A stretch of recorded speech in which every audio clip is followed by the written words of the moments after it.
Shalom teman-teman. Di sini kembali saya akan mempraktekkan bagaimana cara metode penginjilan dengan metode EE. Selamat menyaksikan. Halo Kak. Ya, hai Bang. Kakak mau kemana? Mau ke Banjai Bang. Ngapain Kakak ke Banjai? Kerja. Apa? Oh, saya mau ke Kabanjai juga. Ngapain Bang? Nggak ngapa-ngapain kan, tinggal di Kabanjai sih. Tadi Kakak habis dari mana? Habis dari kampung, Mas, kebun. Apa? Dari kampung juga sih. Ngapain tadi di kampung Bang? Itulah kan Kak.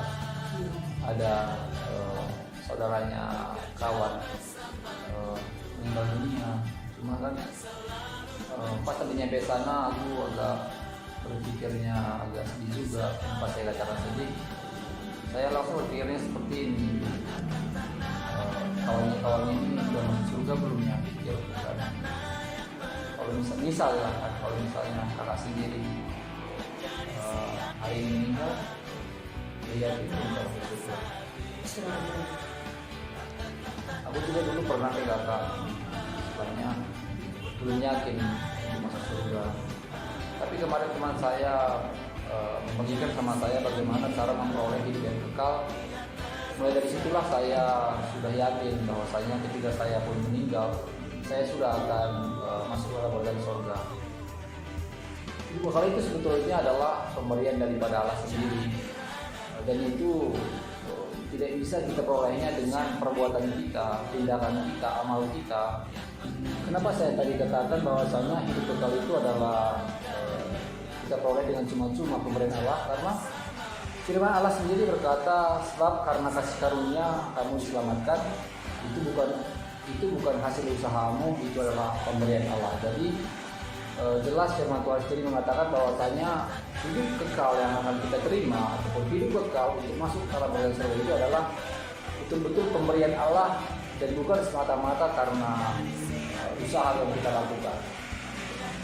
Tapi sekalipun memang dikatakan bahwasanya hidup kekal itu adalah pemberian cuma-cuma oleh Allah, bukan berarti setiap orang bakal memperoleh hidup yang kekal, karena ada dosa yang menghalangi.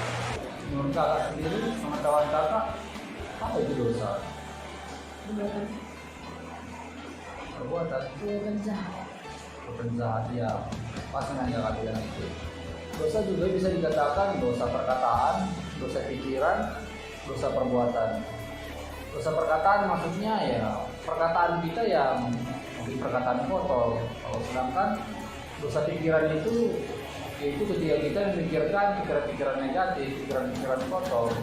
Sedangkan dosa perbuatan itu yaitu misalnya pencurian, pembunuhan.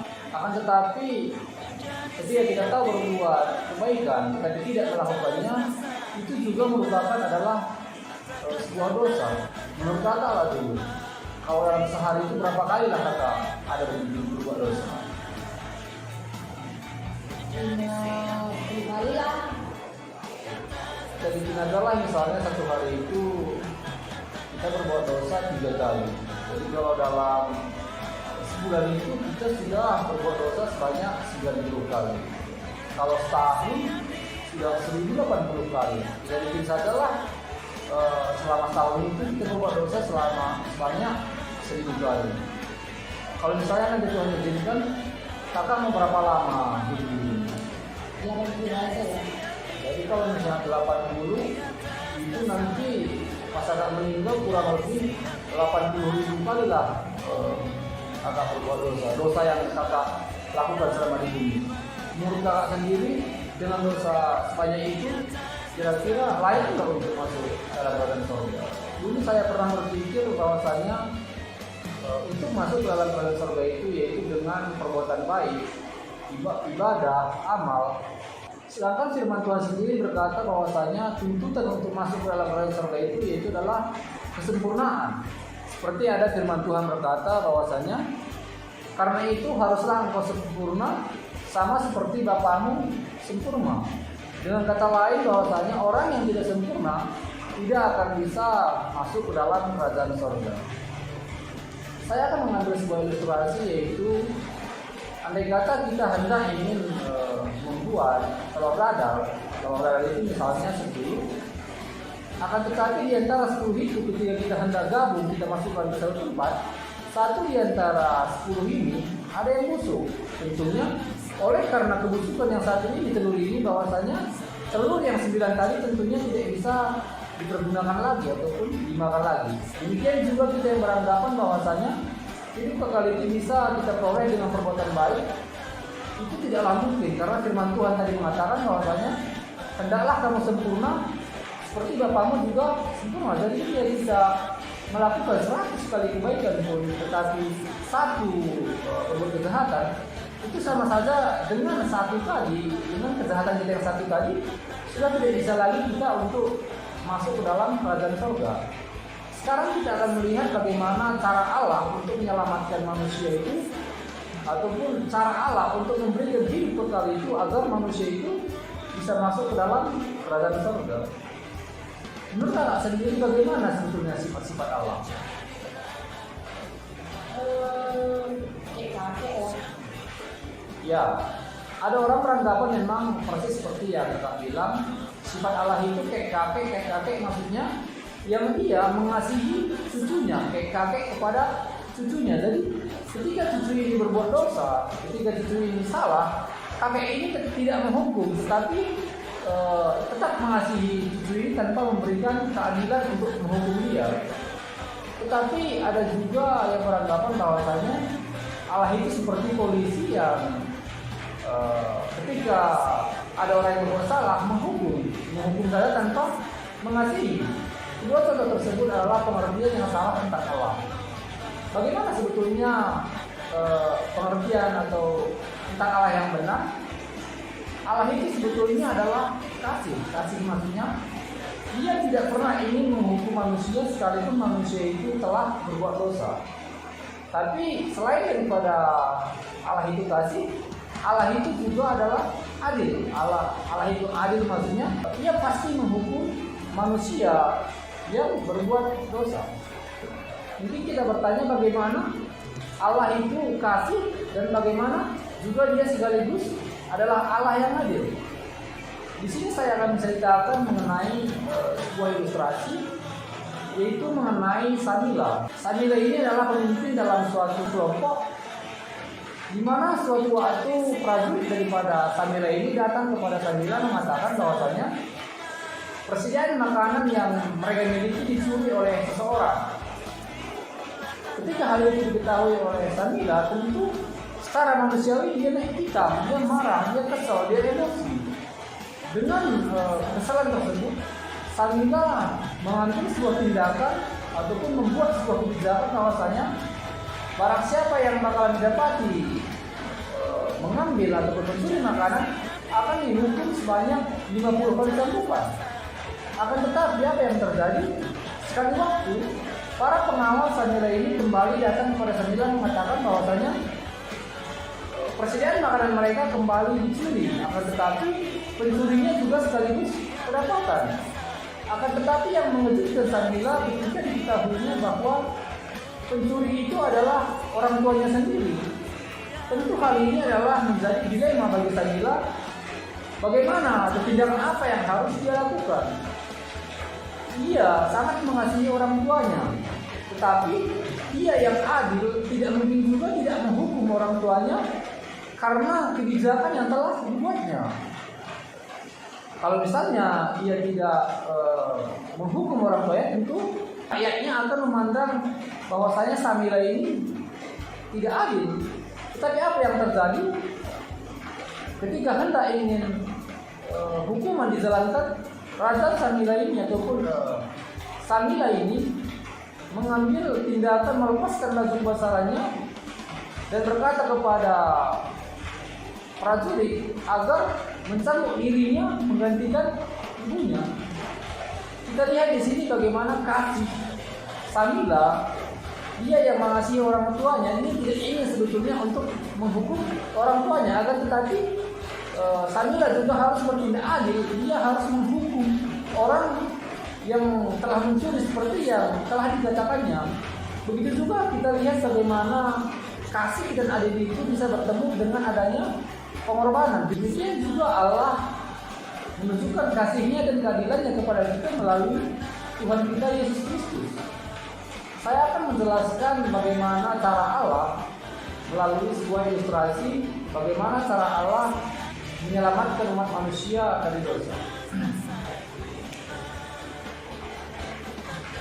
Ini adalah manusia, sedangkan ini adalah Allah.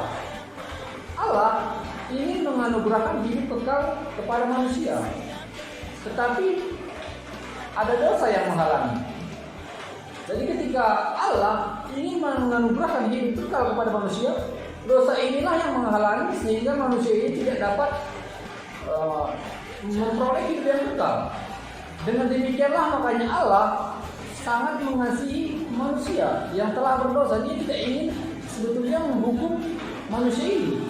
Akan tetapi Allah yang adil harus menghukum manusia ini. Kita tadi tahu bagaimana cerita tentang Sabila bahwasanya kasih dan adil itu bertemu harus ada pengorbanan. Demikian juga Allah yang mengorbankan dirinya menjadi manusia. Tapi kita bisa lihat di sini perbedaannya. Manusia itu penuh dengan dosa, sedangkan Allah yang menjelma menjadi manusia yaitu sempurna. Justru karena kesempurnaan Tuhan Yesus inilah makanya Dia bisa menanggung dosa manusia. Semua dosa kita yang dibenci oleh Allah telah ditanggungkan kepada Yesus Kristus. Saat itulah ketika Tuhan Yesus di kayu salib, Tuhan Yesus berkata, sudah selesai. Maksud daripada kata sudah selesai itu adalah penebusan sekali untuk selama-lamanya terhadap semua umat manusia. Setelah Tuhan Yesus bangkit dari kematian, Dia kembali menganugerahkan hidup yang kekal kepada manusia dengan cuma-cuma. Jadi kita bisa memperoleh hidup kekal dengan cuma-cuma hanya dengan iman kepada Tuhan Yesus Kristus sebagai Tuhan dan Juru Selamat. Iman ini juga bisa dikategorikan menjadi dua bagian, yaitu iman yang menyelamatkan dan iman yang tidak menyelamatkan. Bagaimana maksudnya iman yang menyelamatkan? Iman yang menyelamatkan itu yaitu iman yang mengenal, menerima, mengandalkan Tuhan Yesus Kristus sebagai Tuhan dan Juru Selamat untuk memperoleh hidup yang kekal. Sedangkan iman yang tidak menyelamatkan itu yaitu dia percaya kepada Tuhan Yesus, tapi untuk masuk ke dalam kerajaan surga dia mengandalkan amalnya ataupun mengharapkan dari kebaikan-kebaikan yang dibuatnya selama hidupnya. Di sini saya akan menjelaskan ataupun membuat sebuah ilustrasi mengenai iman yang menyelamatkan dan iman yang tidak menyelamatkan. Di Amerika ada seorang yang bernama Blondin. Blondin adalah seorang pemain akrobat yang ada di Amerika. Sekali waktu dia melakukan aksinya di air terjun Niagara, di mana tali direntangkan di sepanjang air terjun tersebut. Jadi di antara ujung tali yang sini sampai ujung tali yang sana tali direntangkan, dan di atas tali yang tergantung inilah Blondin akan berjalan dan sampai tujuan dengan selamat. Untuk tahap pertama Blondin berjalan melalui ujung tali yang satu ke ujung yang tali yang lain dengan perlahan dan sampai kepada tujuan. Kemudian atraksi kedua, Blondin berjalan di atas tali tersebut dengan membawa kereta dan diisi dengan pasir. Dan Blondin pun berjalan dari ujung tali yang sini, tetap berjalan sampai ujung tali yang sana dan berhasil. Melihat keberhasilan Blondin, tentu para penonton bertepik sorak mengatakan bahwa Blondin hebat, Blondin hebat. Akan tetapi setelah kejadian tersebut, para manajer bertanya kepada para penonton, percayakah kamu apabila Blondin kembali berjalan di atas tali ini dengan membawa manusia di atas kereta ini dan akan berhasil? Kemudian para penonton juga berkata, kami percaya. Akan tetapi ketika manajer bertanya, siapakah di antara kamu yang bersedia didorong oleh Blondin di atas kereta berjalan di atas tali tersebut? Pada saat itulah para penonton semuanya terdiam. Akan tetapi ada satu anak kecil yang berkata, Saya mau didorong oleh Pak Blondin di atas kereta itu. Dengan singkat cerita, anak tersebut pun naik ke kereta tersebut dan Blondin pun mendorong anak tersebut di atas tali di dalam kereta ini dengan perlahan. Dan sampailah Blondin di ujung sana juga dengan selamat. Penonton pun bersepi sorak. Rupa-rupanya anak tersebut yang didorong oleh Blondin tadi rupanya adalah anak Blondin sendiri. Blondin itu adalah bapak daripada anak tersebut. Apa bedanya kita lihat di sini penonton sama anak yang mau didorong oleh Blondin tadi? Penonton hanya percaya di mulut saja. Sedangkan anak tadi dia percaya sepenuhnya kepada bapaknya bahwasanya ketika bapak tersebut membawanya nanti menyeberang di atas tali sampai ke ujung itu, dia percaya sepenuhnya bahwasanya dia akan selamat, dia akan baik-baik saja. Demikian juga kita dalam kehidupan kita. Marilah kita percaya sepenuhnya kepada Tuhan Yesus Kristus sebagai Tuhan dan Juru Selamat. Demikianlah juga kita sebagai umat manusia, marilah kita seperti anak kecil tadi yang menaruh kepercayaan sepenuhnya kepada Tuhan Yesus Kristus sebagai Tuhan dan Juru Selamat untuk memperoleh hidup yang kekal. Seperti itulah Kak mengenai kasih karunia Allah yang menyelamatkan manusia melalui Tuhan kita Yesus Kristus. Jadi dengan iman kita percaya kepada Tuhan Yesus Kristus, kita sudah memiliki hidup yang kekal. Jadi hidup kekal itu kita terima bukan berdasarkan perbuatan, bukan berdasarkan kebaikan, tetapi pemberian Allah yang cuma-cuma. Oke Kak, terima kasih banyak ya. Sampai bertemu lain waktu. Demikianlah cara penginjilan dengan metode EE. Kiranya cara penginjilan metode ini dapat menambah wawasan kita bersama. Terima kasih. Shalom.